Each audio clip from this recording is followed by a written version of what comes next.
संघर्ष से सफलता की कहानी स्वयं चयनित अधिकारी की जुबानी।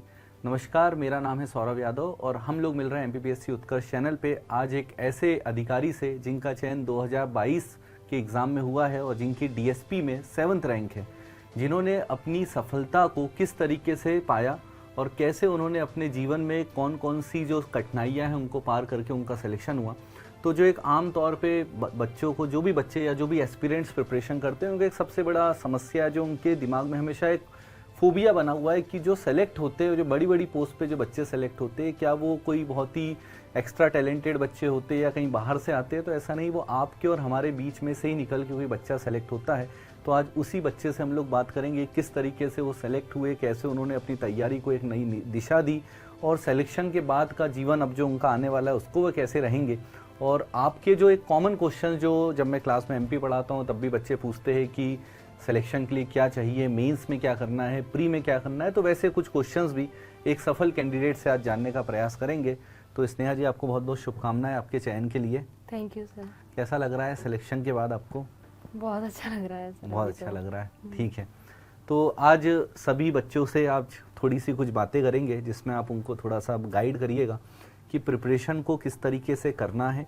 हम आपकी प्रिपरेशन में आपने क्या गलतियां की या जो भी चीज़ें आपको लगती है बिल्कुल एक नेचुरल तरीके से, मतलब मैं चाहता हूं कि जो नेचुरल आंसर हो, क्योंकि कई बार क्या होता है कि टॉपर्स कुछ चीज़ें मनगढ़ंत भी बता देते हैं, तो वो मनगढ़ंत ना हो कि मतलब जो नेचुरल चीज़ जो बच्चा देखता है वो चीज़ें रहे तो ज़्यादा बेहतर होगा, ठीक है। तो एक मतलब मेरा पहला क्वेश्चन एक जनरलाइज एक आप अपने बारे में थोड़ा बता दीजिए कि सबको पता चल जाए आप कहाँ से हो, कैसे, है ना जी। मेरा नाम स्नेहा बबेले है। मैं ग्वालियर डिस्ट्रिक्ट से बिलोंग करती हूँ। मैंने अपनी स्कूलिंग ग्वालियर से ही कंप्लीट की है। उसके बाद फिर एमपीपीएससी की प्रिपरेशन के लिए मैं इंदौर आई थी 2020 में। तब से ही मैं प्रिपरेशन कर रही हूँ और 2022 में मध्य प्रदेश लोक सेवा आयोग की परीक्षा में मेरा डीएसपी के पद पे चयन हुआ है, रैंक 7th के संग। 7th रैंक, जी सर। बहुत बढ़िया। तो ये जो प्रिपरेशन आपने की, आपने ऐसे बताया 2020 में आप इंदौर आई थी प्रिपरेशन करने के लिए, और मैक्सिमम बच्चे इंदौर को ही चुनते हैं अपनी प्रिपरेशन करने के लिए, तो ग्वालियर से इंदौर ही क्यों? मतलब एक, और मेरे ख्याल से आपसे इंटरव्यू में भी ये क्वेश्चन पूछा गया था कि आपने प्रिपरेशन ग्वालियर में ही क्यों नहीं की, इंदौर में? किसका बोर्ड था आपका? सर मेहरा सर का। तो ये क्वेश्चन उन्होंने पूछा था शायद आपसे, तो क्या आंसर था इसका? सर इसका जो आंसर है वो यही है कि उस समय ग्वालियर में कोई गाइडेंस नहीं था हमारे पास कि किस डायरेक्शन में करना है, क्योंकि घर से अभी तक किसी ने ये परीक्षा की नहीं है, कोई है नहीं है जिससे गाइडेंस ले पाते, इसलिए सर इंदौर आना हुआ था। इंदौर, ठीक है। तो आपको मतलब ऐसा लगता है कि इंदौर एक माहौल दे देता है प्रिपरेशन सर, के लिए? और सबसे बड़ी बात सर, घर का एक माहौल रहता है, मतलब आपको एक सेपरेट रूम, मतलब आप पढ़ने के लिए आपको डिस्टर्बेंस नहीं होना चाहिए। क्योंकि घर में इतना स्पेस ही नहीं था, 12th तक जो था किचन में बैठ के पढ़ाई की है, लेकिन एमपीपीएससी में आपको एक प्रॉपर स्पेस चाहिए है पढ़ने के लिए, डिस्टर्बेंस नहीं हो। और जो सर घर की स्थिति ऐसी थी कि कुछ ना कुछ बात पे डिस्टर्बेंस हो ही जाता था। अच्छा। तो उस डिस्ट्रैक्शन से बचने के लिए सर इंदौर आना हुआ। तो 2020 में आपने प्रिपरेशन चालू की, तो ये कौन सा अटेम्प्ट था? सर ये 3rd अटेम्प्ट था। 3rd अटेम्प्ट था। तो इसके ये जो जर्नी रही आपकी 2020 से अभी तक 3रे अटेम्प्ट तक आते आते, तो मतलब क्या पहले प्री में क्या हुआ, दूसरे प्री में क्या हुआ, इस अटेम्प्ट में क्या हुआ, थोड़ा सा कुछ बताएंगे? सर फर्स्ट 2 प्रीलिम्स जो 20 और 21 थे वो क्लियर नहीं हुए थे। प्रीलिम्स रुक गए थे। प्रीलिम्स ही क्लियर नहीं था। ये 2022 जो था वो 3rd अटेम्प्ट था, इसका प्रीलिम्स क्लियर हुआ, मेंस क्लियर हुआ था। ठीक है। और डीएसपी का पद मिला है। ठीक है। और 23 का अभी इंटरव्यू पेंडिंग है, देना है। अच्छा, 2023 का आपका अभी साक्षात्कार बचा हुआ है। और 24 में? सर 24 फिर से प्रीलिम्स रुक गया। तो मतलब मैं जितना समझ पा रहा हूँ कि प्री आपके लिए बड़ी बाधा क्रिएट करता है, और मैक्सिमम जो बच्चे प्रिपरेशन कर रहे हैं उनके लिए भी सबसे बड़ा चैलेंज जो होता है वो प्रीलिम्स ही रहता है, जो स्टार्टिंग फेज हम लोग देखते हैं। क्योंकि प्री जो एक ऐसी परीक्षा जिसको कई लोग ऐसा कहते हैं बहुत आसान है, लेकिन आप जो बता रही हो, मैं वो बिल्कुल आप नेचुरल चीज़ बता रही हो कि पहले 2 प्रीलिम्स रुके, फिर मेंस निकला, इंटरव्यू कॉल आया, मतलब मेंस में आपने अच्छी तैयारी की ही, तो प्रीलिम्स में क्यों नहीं निकल पाया? क्या गलती थी जो स्टार्टिंग के 2 प्री रुके और फिर अभी 2024 का ही प्रीलिम्स रुका? सर जो मैंने एनालाइज किया अपनी पूरी प्रिपरेशन में वो ये था कि ऑब्जेक्टिव ना लगाना एक कारण था प्रीलिम्स ना निकलने का। तो सर ऑब्जेक्टिव नहीं लगाए थे, इस कारण प्रीलिम्स नहीं निकला था। ठीक है। मतलब जैसे अभी हम लोगों का एग्ज़ाम भी होने वाला है 2025 का प्रीलिम्स, बहुत सारे बच्चों को अभी भी हम लोग ऑब्जेक्टिव लगाने के लिए कंटिन्यू बोल रहे हैं, लेकिन बच्चा ऑब्जेक्टिव लगाने से ही भागता है। जी सर। तो ये मतलब ये एक मैसेज भी आप लोगों के लिए कि भैया ऑब्जेक्टिव लगाइए, ज़्यादा से ज़्यादा ऑब्जेक्टिव ना लगाना एक बहुत बड़ा रिस्क होता है, क्योंकि आपने ऑब्जेक्टिव नहीं लगाया मतलब आप आंसर गलत करके आएंगे, आते हुए आंसर्स भी सर, आपसे गलत होते हैं। अगर आप ऑब्जेक्टिव नहीं लगाते हैं तो आपको 2 ऑप्शन में बहुत डाउट होता है, मतलब आप 2 तो कैंसिल कर लेते हैं भले ही नहीं लगाया है, लेकिन उन 2 में आपको नहीं आता है समझ में, और अगर आप एलिमिनेशन बहुत टफ है, बहुत फिर टफ दोनों। हो जाता है। ठीक है, बढ़िया है। और फिर उसके बाद जब आपका प्री रुका था 2020 में, फिर उसके बाद आपने प्री रुकने के बाद मेंस की प्रिपरेशन पे गए थे या प्री पढ़ते रहे?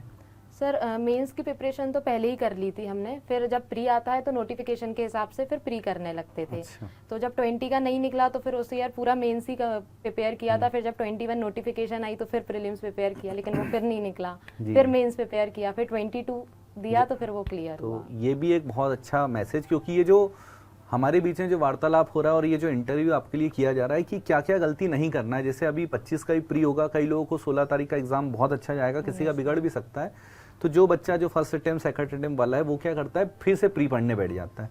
तो जिन बच्चों का अगर प्री रुकता भी है तो उनको बाद में 18 फरवरी से मेंस पढ़ना चाहिए कि अगले बार तो प्रीलिम्स देना ही है, मेंस तो एट द एंड आपको देना है। तो जिनका अगर प्री रुकता भी है उनको भी मेंस ही पढ़ना चाहिए अभी, और जिसका निकलता है फिर उसको तो करना ही है। मतलब सीधा सा मैसेज ये है इस बात का। चलिए, बहुत बढ़िया।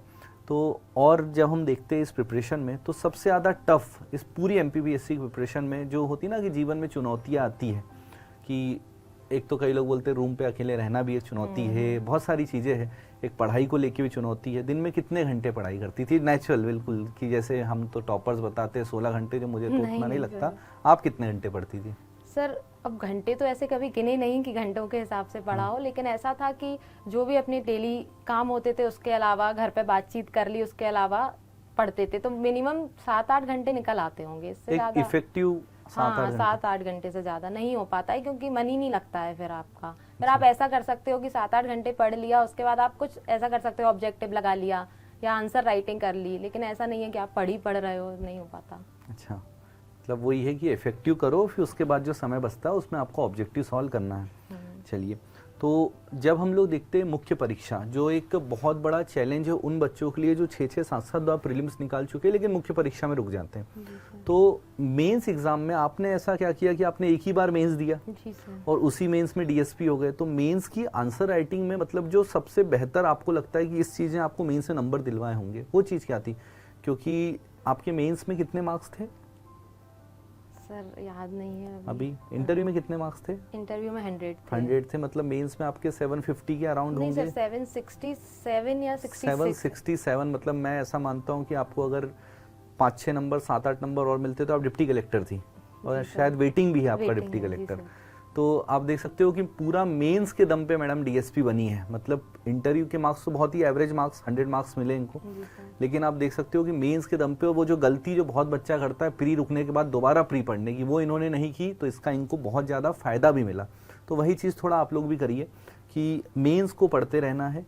और मेंस में वही मैं आपसे जो प्रश्न पूछा था, थोड़ा सा हट गए हम लोग उस पर, कि आपने ऐसा क्या किया मेंस में, आंसर राइटिंग किस प्रकार से की और उस आंसर राइटिंग की प्रैक्टिस कैसे की, और अगर जैसे 16 फरवरी को प्रीलिम्स होता है तो बच्चे को क्या करना चाहिए मेंस के लिए? सर मेंस के लिए तो यही है कि पहले आप एक अपना सिलेबस कंप्लीट करिए, तब आप फिर आंसर राइटिंग कर पाएंगे।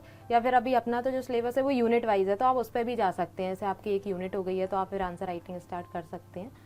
लिखते समय बस यही चीज़ याद रखनी है कि जो 11 मार्कर होते हैं उसमें आपको एक इंट्रोडक्शन लिखना है, एक कंक्लूजन लिखना है। कंक्लूजन में वही जो सब बोलते हैं वही हमने भी अपनाया था कि करंट से रिलेटेड अगर आप कुछ उसमें डाल पा रहे हैं तो वो लिखिए, और नहीं भी याद आ रहा है तो ऐसा कोई लोड नहीं रहता है, जो उसने पूछा है उससे रिलेट करके भी लिखेंगे तो चल जाता है। लेकिन यह है कि आपको अपनी जो कॉपी है वो बहुत अच्छे से प्रिपेयर करके देनी है उसे, कि आप ये खुद सोचिए आपके सामने किसी की कॉपी आए तो आप उसको कैसा देखना चाहेंगे। उसमें आप फ्लो चार्ट का यूज़ कर सकते हैं, उसमें आप डायग्राम्स बना सकते हैं, और उससे रिलेटेड कोई भी फैक्ट आपको याद आ रहा है आप साइड में एक बॉक्स बनाइए और लिख दीजिए। जरूरी नहीं है कि मतलब उससे ऐसा कॉपी में फ्लो चार्ट ज्यादा होना चाहिए। हाँ, फ्लो चार्ट हुआ, डायग्राम हुए। डायग्राम मतलब हर जगह तो नहीं यूज करना है, मतलब कहीं कहीं फॉर्मेटिंग भी जरूरी है। जैसे कि ज्योग्राफी में जो पेपर आया था उसमें हम ऑलमोस्ट आप ज्योग्राफी में यूज कर सकते हो इंडिया का मैप, तो आप वो कर सकते हो, लेकिन ऐसा नहीं कि 2 नंबर में 3 नंबर में बना रहे हैं। मेन अपने जो 5 नंबर और 10 नंबर रहते हैं उसमें बना सकते हैं। 5 मार्कर और 10 मार्कर में मैपिंग अगर पॉसिबल है तो मैपिंग करना है।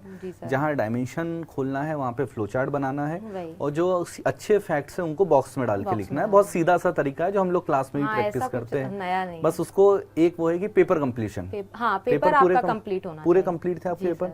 तो पेपर कंप्लीशन सबसे मुख्य विषय वही होता है कि आपका पेपर कंप्लीट करना, मतलब इंटरव्यू कॉल की तो लगभग गुंजाइश बढ़ी जाती है उसमें। और साफ सफाई से, ये नहीं कुछ लिख दिया फिर काट के आगे ओवर बढ़ रहा राइटिंग है। कम है। हाँ ठीक है।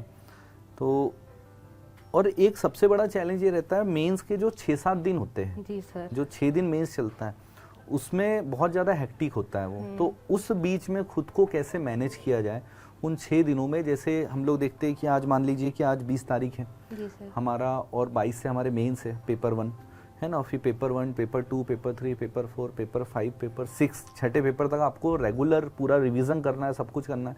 तो आप जैसे पेपर 1 के लिए तो हमको समय मिलता है, यस सर। फिर उसके बाद आप जैसे कल पेपर 2 है तो क्या करती थी, क्या शेड्यूल रखा था आपने? जो था वही सर पेपर 2 में तो कुछ नहीं, जो पेपर 2 का पार्ट ए जैसे था, हम 1-1:30 बजे तक शायद सेंटर से वापस घर आ पे गए होंगे। आके बढ़िया खाना खाया, मम्मी ने खाना दिया, बुला लेते थे पेपर टाइम पे मम्मी को, क्योंकि खुद से बनाएंगे तो पढ़ेंगे अच्छा, कैसे। ग्वालियर से मम्मी को मम्मी बुला आ लिया जाती था। थी, तो हाँ। आपको कोई काम नहीं करना है, आप घर पे आए, आपने 5 मिनट रेस्ट किया, खाना खाया, लेट लिए आधा घंटे, उसके बाद जो पेपर दे के आए उसकी टेंशन भी हो जाती है कुछ, तो पहले बस आधा घंटे पहले वो सब हटाया कि उसको नहीं सोचना है, आगे बढ़ना है। और फिर बस जो एक पेपर जो 2 था उसका जो पार्ट ए था, पॉलिटी वाला पार्ट, वो बहुत छोटा कर लिया था हमने, मतलब एक तरीके से उस एक पार्ट के बहुत छोटे नोट्स कर शॉर्ट नोट्स लिए बना थे। लिए हाँ, थे। ओके। वो ऐसा था कि 2 घंटे में पूरा पेपर रिवाइज हो जाता था हमारा, इतने शॉर्ट बना लिए थे।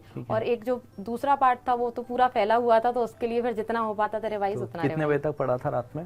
रात में 1-1:30 बजे तक। 1-2 बजे सो के आपने मतलब 6-7 घंटे प्रॉपर नींद हाँ। लेके आप गए थे। कुछ बच्चे ये भी गलती करते हैं कि 5-5 बजे तक पढ़ते हैं और फिर नींद पूरी नहीं होती है, वहाँ पे फिर दिमाग नहीं चल पाता उतना। तो ये बहुत बढ़िया, और पूरे पेपर में ऐसे ही है। ऐसे ही किया था। ठीक है। तो शॉर्ट नोट्स का आपने बोला, तो पॉलिटी के शॉर्ट नोट्स कैसे बनाए थे? मतलब शॉर्ट नोट्स कैसे बनने चाहिए? जैसे कई बच्चों को यही क्लियर नहीं हो पाता कि शॉर्ट नोट्स में हम लोग क्या रखे और क्या नहीं रखे, तो किस प्रकार के शॉर्ट नोट्स बनने चाहिए? सर शॉर्ट नोट सबके अपने हिसाब से होने चाहिए, हमारा मानना ये है। ऐसा नहीं कि आपने एक बुक ली और उसमें से पॉइंट्स जो हाईलाइट रहते हैं वो डाल के लिख लिया, नहीं। आप जब पूरा उसको 3 से 4 बार पढ़ लेते हो तो आपको समझ में आ जाता है कि इसमें से ये चीज़ें हम भूल रहे हैं, बस ये चीज़ें हमें रिवाइज करनी है।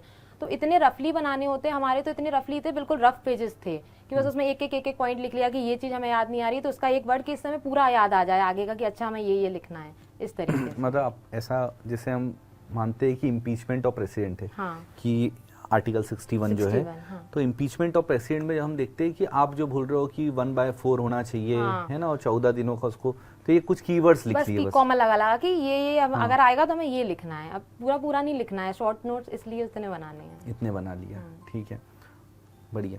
और हिंदी को लेके, मतलब हिंदी की कैसी प्रिपरेशन थी, हिंदी और निबंध के पेपर को लेके? सर हिंदी का निबंध क्योंकि हमने आप पहली बार, एक इंग्लिश मीडियम स्टूडेंट थे, मैं यही बता दूं बच्चों को कि जो स्नेहा जी है वो इंग्लिश मीडियम की छात्रा रही है, तो इंग्लिश मीडियम के बच्चों के लिए निबंध एक बहुत बड़ा चैलेंजिंग होता है उसको कंप्लीट करना। जी सर। तो निबंध और हिंदी के पेपर को कैसे मैनेज किया आपने? मतलब साल भर पढ़ा या इसको एग्जाम टाइम किया, मतलब किस तरीके से? सर हिंदी का तो ऐसा था कि हिंदी पहले पढ़ रखी थी, जो मेन चीज़ें होती हैं, समास वगैरह हुए, वो पहले से पढ़ रखे थे, तो एक दिन में वो रिवाइज हो जाता है। एक रजिस्टर रहता है हिंदी का, आप उसे कर सकते हो रिवाइज आराम से। लेकिन निबंध का पेपर का हमारा ऐसा था कि हमने कभी कोई निबंध नहीं लिखा, डायरेक्ट जो पहला निबंध था वो हमारा पेपर वाले दिन था। मेंस में लिखा सीधे निबंध जाके? बहुत बढ़िया। प्रतिवेदन सब वहीं लिखे हाँ, थे। चलो बढ़िया। हाँ, तो ये था। लेकिन बस वही, आप एक बार फॉर्मेट देख के जाइए, उसमें बोलते हैं निबंध में आपको बीच में ये स्लोगन पंक्तियाँ वगैरह लिखनी है, लिखने स्लोगन चाहिए, लिखने हैं। लेकिन चूंकि हमें याद होते नहीं थे तो हमने इस पर ना ध्यान देते हुए जो आया उधर वो लिखा। जी, चलिए। तो ये थोड़ा सा हम लोग बच्चों के लिए, ये भी मैं मैक्सिमम वही प्रश्न आपसे पूछ रहा हूँ जो मैक्सिमम एक नॉर्मल एस्पिरेंट के थॉट में होते हैं कि मेंस को लेके हमको शॉर्ट नोट्स कैसे बनाना है, प्रीलिम्स को लेके हमको कैसे प्रिपरेशन रखना है। तो प्रीलिम्स में आपने बताया कि एमसीक्यू बहुत जरूरी है, और प्रीलिम्स में एक बड़ा इंपॉर्टेंट सब्जेक्ट है एमपीजी के, जो कम से कम 30 से 35 क्वेश्चन देके आता है। तो एमपीजी की एक प्रिपरेशन कैसे की थी आपने? सर एमपीजी की प्रिपरेशन तो जो आपके नोट्स थे उसी से की थी हमने पूरी। अच्छा। उसके लिए और कोई अदर सोर्स यूज नहीं किया है। ठीक है, मतलब उससे क्लास cover- नोट्स जो हमने पढ़े थे हाँ, वो उसमें पूरा कवर हुआ था। मतलब अप्रोच के ऐसे एमपीजीके को सब लोग बहुत फैक्चुअल मान के चलते हैं, है ना, और हमने क्लास में जब भी बात की है कि कंसेप्चुअल बना के इसको हाँ, पढ़ा जा सकता है, वही। तो याद रखना ज़्यादा आसान होता है आसान फैक्ट्स रहता यहाँ है। से। ठीक है, और मेंस में एमपी के लिए? सर जो आपके नोट्स थे वो पूरे काम करे थे मेंस में भी। अच्छा, हाँ। जी, चलिए, थैंक यू। है ना, ठीक है। और सबसे चैलेंजिंग सब्जेक्ट कौन सा लगा? आपका बैकग्राउंड क्या था, कौन से उससे, मतलब साइंस स्ट्रीम? पीसीएम था। पीसीएम था। हाँ। और ग्रेजुएशन में? ग्रेजुएशन में बीबीए था। ग्रेजुएशन में बीबीए कॉमर्स था था। graduation। तो सबसे चैलेंजिंग पेपर कौन सा था? Paper 1, paper 2, paper 3? मतलब आपको ऐसा लगा कि मुझे मेंस में सबसे ज़्यादा दिक्कत ये पेपर करने वाला है, तो ये कौन सा paper? Sir history history part A, paper 1, Indian history का। Indian history. ठीक है, तो इंडियन हिस्ट्री मतलब क्या समस्या आती है एक एस्पिरेंट को मेंस में, क्या समस्या आती है और उसको फिर आपने कैसे ओवरकम किया? सर हिस्ट्री का ऐसा रहता था कि हिस्ट्री जितना भी पढ़ लें उतना कम हो जाता था। क्वेश्चंस ऐसे आउट द बॉक्स आ जाते, जैसे 2023 के मेंस में जो 3 मार्कर आए थे वो बिल्कुल ही नहीं बन रहे थे। तो हिस्ट्री में ये है कि नहीं हो पा रहा था जितना भी करो, लेकिन ये है कि जो मेन चीज़ें रहती हैं, बहुत ऊपरी हिस्ट्री पढ़ी है हमने, डिटेल नहीं पढ़ा है हिस्ट्री का। जी बस। ठीक है, तो बड़ा एक सफ़र रहा आपका। मुश्किल मेरे को लगता है कि आज 2025 में आ गए। 5 साल तो लग गए, 5 भले ही साल। तीसरा अटेम्प्ट बोलने को है, लेकिन 5 साल लग गए। जी सर। तो एक वो जो पंचवर्षीय योजना का लाभ मिल गया आपको फाइनली, Yes, sir. है ना? और वो कहावत भी हो गई कि पंचवर्षीय योजना की तैयारी होती है। Yes, बढ़िया sir. है, आपकी पंचवर्षीय योजना सक्सेसफुल होगी। तो क्या ये क्वेश्चन ये है कि क्या पंचवर्षीय योजना वाकई है? मतलब कोई व्यक्ति अगर 21 साल की उम्र में तैयारी करना आता है तो उसको कितने साल देना चाहिए और उसके बाद तैयारी छोड़ देना चाहिए अगर उसका नहीं हो रहा है तो? मतलब एक होता है ना कि बच्चा ही तो इस जाल में फंस जाता है, अपनी पूरी जवानी बर्बाद कर देता है 28-30 साल की उम्र तक। तो कितने साल में एक व्यक्ति को मतलब कि समझ में आ जाता है कि सिलेक्शन होगा या नहीं होगा? सर ये तो डिपेंड करता है व्यक्ति पे। अगर उसका सपना यही है कि उसे यही करना है तो फिर तो वो लगा रहेगा जब तक उसको खुद से नहीं अंदर से आवाज़ आ जाती कि नहीं अब मतलब नहीं हो रहा है, मतलब उसको खुद से लगना चाहिए। लेकिन फिर भी आज का जो समय है उसे देखते हुए आप अगर अपने 2 से 3 अटेम्प्ट दे रहे हैं, उसके बाद भी आपको प्रोग्रेस नहीं दिख रही है कि आपका प्रीलिम्स ही क्लियर नहीं हो रहा है, तो फिर आपको एक बैकग्राउंड भी रखना चाहिए आप अपने लिए। लेकिन अगर हाँ आप पहले, दूसरे, तीसरे अटेम्प्ट में प्रीलिम्स क्लियर कर रहे हैं, मेंस दे रहे हैं, तो फिर आपको लगे रहना चाहिए, लगे रहना क्योंकि चाहिए, पीएससी समय मांगती है। समय मांगती है। ठीक है, इंटरव्यू कैसा रहा था आपका? सर इंटरव्यू का एक्सपीरियंस अच्छा नहीं था, मतलब कठिन क्वेश्चंस थे? कठिन क्वेश्चंस थे, हाँ। ठीक है, तो इंटरव्यू मतलब कहाँ चला? करंट अफेयर पे चला, स्कूलिंग पे चला, ग्रेजुएशन के सब्जेक्ट पे चला? मतलब क्योंकि इंटरव्यू को लेके बहुत ज़्यादा मिथ बने हुए हैं बच्चों के मन में कि इंटरव्यू में जीलाई पूछते हैं, इंटरव्यू में ग्रेजुएशन का पूछते हैं या कुछ भी, ऐसे बहुत सारे मिथ है। तो आपके इंटरव्यू में आपसे क्या पूछा गया था? मेहरा सर का बोर्ड था। जी सर। क्या पूछा था? सर इंटरव्यू में हमसे तो जो डेफ था उससे कुछ भी नहीं पूछा गया था। पूरा मतलब बस ये था कि हमने 10th जो स्कूल था हमारा और हमने 12th में स्कूल चेंज किया था, तो आपने स्कूल चेंज क्यों किया, आप गवर्नमेंट कॉलेज से क्यों नहीं पढ़ी, इस चीज़ों पर क्वेश्चन पे चला गया। एक जर्नलाइज्ड चल रहा था पूरा। अच्छा, तो बढ़िया था लेकिन फिर भी? हाँ ठीक था, अच्छा था। ठीक है, चलो तो बढ़िया है। अभी मतलब कैसा लग रहा है? अब जीवन बदल गया कि नहीं? हाँ सर, अच्छा लग रहा है, बहुत अच्छा लग रहा है, स्ट्रेस फ्री? हाँ स्ट्रेस फ्री तो है अभी। तो आगे की क्या रणनीति? आप एग्जाम और दोगे या? जी सर, अभी 23 मतलब लक्ष्य क्या है? डिप्टी कलेक्टर बनना? Yes sir. ठीक है, तो डीएसपी से खुश नहीं हो आप इतना? नहीं सर, डीएसपी से भी हम बिल्कुल खुश हैं। मतलब अगर डीएसपी पे ही रहे तो खुशी से खुश नौकरी हैं, हाँ, करें? भगवान ने जो दिया अच्छा दिया, लेकिन फिर भी अपना प्रयास करते रहेंगे आगे के लिए। ठीक है, मतलब 23 को देके मेरे ख्याल से अब विदाई समारोह ले लेंगे Yes, पीएससी से। sir. मतलब ये है इंटरव्यू, तो इसको और देखें, इसको और दे लेंगे। नए उम्मीदवारों को मौका देना चाहिए। Yes sir. ठीक है, नहीं तो जो नए उम्मीदवार हैं उनको बड़ा वो रहता है कि पुराने कैंडिडेट छोड़ ही नहीं रहे हैं, जी सर। है ना? लेकिन आपका ये अच्छा लगा कि 23 का इंटरव्यू देके हम विदा फ्री लेंगे। होंगे। बहुत बढ़िया। ठीक है, तो एक वो होता है कि परिवार का सपोर्ट, है ना? और घर में बहुत ज़्यादा, कई लोग बोलते हैं घर से सपोर्ट नहीं आ रहा। लड़कियों के साथ आमतौर पे दिक्कत रहती है कि शादी का प्रेशर आता है ना? और एक ये रहता है कि परिवार का सपोर्ट नहीं मिल रहा, कैसे तैयारी करें। एक कई सारे रिस्ट्रिक्शंस होते हैं, कई सारे हम लोग देखते हैं कि फाइनेंशियल इश्यूज होते हैं। तो आपके साथ भी ऐसे कोई दिक्कतें थी कि परिवार का एक प्रेशर था या जो सारी चीज़ें? कई जगह बहुत ज़्यादा पॉजिटिव सपोर्ट भी रहता है, तो ऐसी कोई चीज़ें जो आपको लगती है कि हाँ एक एस्पिरेंट को आती है समस्याएं, और इन प्रॉब्लम्स को कैसे दूर किया जा सकता है? सर हमें लगता है कि सपोर्ट तो आपके पेरेंट्स आपको पूरा करते हैं अगर आप इस जर्नी में आ रहे हैं, और हमारे पेरेंट्स ने तो बहुत ज़्यादा ही सपोर्ट किया है। लेकिन जो रिलेटिव्स होते हैं वो हर किसी के ऐसे नहीं होते हैं, जो कि हमारे केस में भी था, ऐसा नहीं था। मतलब वो लोग काफ़ी ज़्यादा अपोज थे इस चीज़ के कि इंदौर क्यों भेज रहे हो, ग्वालियर से नहीं हो सकता क्या, इंदौर में जाके तो बस ऐसे ही पढ़ने थोड़ी ना जाती हैं लड़कियां, कुछ तो भी कर रही हैं। तो ये चीज़ थी, तो ये चीज़ ने काफ़ी ज़्यादा परेशान भी किया था। 2 प्रीलिम्स नहीं निकले थे तो और सुनने को मिलती थी कि अरे कुछ नहीं हो रहा है। लेकिन पेरेंट्स ने जो जितना सपोर्ट किया वो बहुत ज़्यादा था। ठीक है, मतलब सपोर्ट एक तरफ से सबका ही रहा, लेकिन वो कहीं ना कहीं थोड़ी बहुत जो निंदा होती है वो भी होना ज़रूरी है ना, वही। क्योंकि कबीर वो ने भी मोटिवेट कहा है कि करती है। निंदक को पास में रखोगे तभी आप जीवन में आगे बढ़ सकते हो। जी सर। तो बढ़िया है ना। और अच्छी बात है कि कभी ना कभी ये कमियां जब हमको कोई ना कोई दिखाते रहता है तो हम उस कमियों पे भी काम करते हैं। जी जब सर। 2 प्रीलिम्स रुके, आपको टॉन्टिंग हुई बहुत तो ज़्यादा ही। आपको उस पे ज़्यादा आपने वो किया। तो अभी जो बच्चे तैयारी जी कर सर। रहे हैं, जिनका प्रीलिम्स है ना अभी, और प्रीलिम्स के साथ साथ जिनका मेंस भी है, जी तो आप सर। उनको क्या मैसेज देना चाहोगे? सर प्रीलिम्स का तो हम यही बोलेंगे, जो हमने गलती की वो बच्चे ना दोहराएं। ऑब्जेक्टिव। ऑब्जेक्टिव्स लगाएं, जितना हो सके उतने ऑब्जेक्टिव्स लगाएं। आप यूनिट कंप्लीट करो और उसके ऑब्जेक्टिव्स लगाओ, आपका रिवीजन डबल रिवीजन हो जाता है उससे। और मेंस के लिए यही है, आप जितनी आंसर राइटिंग कर सकते हैं उतनी आंसर राइटिंग करें, अपनी स्पीड डेवलप करें और एक अच्छी कॉपी बनाने का प्रयास करें। ठीक है, तो ये आपका ओवरऑल एक्सपीरियंस था। बाकी आपको आपके भविष्य के लिए बहुत सारी शुभकामनाएं, और you, होप sir. 2023 के इंटरव्यू में आपको अच्छी पोस्ट मिले और डिप्टी कलेक्टर बनने का सपना है। और जाते जाते कि इस सफलता का श्रेय अगर आपको बोला जाए किसको दोगे आप, तो किसको दे रहे हो आप इस सफलता का श्रेय? सर इस सफलता का श्रेय किसी एक इंसान को तो नहीं दे सकते, इसमें सबका योगदान है। लेकिन भगवान का, माता पिता का, शिक्षकों का और दोस्तों का बहुत योगदान रहा है, और स्पेशली सर आपका बहुत ज़्यादा रहा है। यहाँ हम हैं तो उसके पीछे बहुत बड़ा सपोर्ट सर आपका है। वो तो आपका बड़प्पन है। नहीं सर, ऐसा नहीं है। आपने जो गाइडेंस दी है उसी के चलते यहाँ तक हम पॉसिबल आप। Thank you. अब एक क्वेश्चन है बस मेरा एक इसमें कि मतलब मैक्सिमम बच्चे जो देखते हैं सोशल मीडिया, इंस्टाग्राम, 1-1 घंटे 2-2 घंटे रील स्क्रॉल करना, है ना।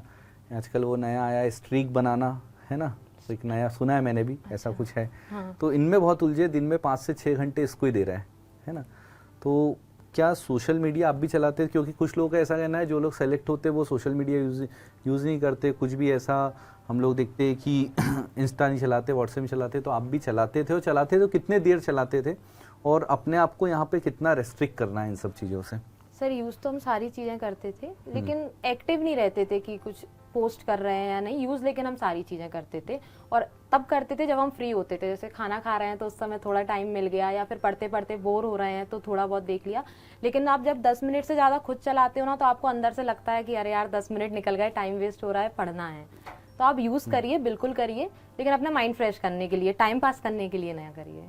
मतलब सोशल नेटवर्किंग साइट जो है बेसिकली आपकी प्रायोरिटी नहीं होनी चाहिए, प्रायोरिटी पढ़ाई होनी चाहिए। सोशल नेटवर्किंग साइट जब आप लोग फ्री बैठे हुए हो, 5-10 मिनट खाना खा रहे हो या चाय पी रहे हो, तब आपकी प्रायोरिटी पे 5-10 मिनट हो सकती है कि हाँ चलो टाइम पास के लिए हो गया, क्योंकि उससे कुछ मिलना आना है नहीं एट द एंड।